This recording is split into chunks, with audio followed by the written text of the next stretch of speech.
বঙ্কিম ঘোষ কয়েকটা প্রশ্নের জন্ম দিলেন। বঙ্কিম ঘোষ বললেন, এই রাকেশ বারুইয়ের বিরুদ্ধে নাকি অভিযোগ আছে তার দলের লোকদের কি পেটানো। আমি একটা আপনাদেরকে ছোট্ট ঘটনা বলি, এটা আমার নিজের অভিজ্ঞতা, জীবনের অভিজ্ঞতা। বেহালাতে একসময় একটা একটা দল মস্তানি করতো, একটা গ্রুপ, একটা পাড়ার একটা ছেলে টিম।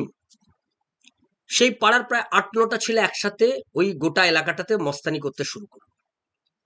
মাস্তানি করার পর তাদের মধ্যে একজন হয়ে গেল টিম লিডার, সে বড় মস্তান হয়ে গেল, তার নাম খুব ফেমাস হয়ে গেল। এবার তার কলকাতার আশেপাশে কালীঘাট এই সমস্ত চত্বরে তার কানেকশনস বাড়লো, সে অনেক বড় দাদা হয়ে গেল এলাকায়, গোটা বেহালা জুড়ে তার দাপট।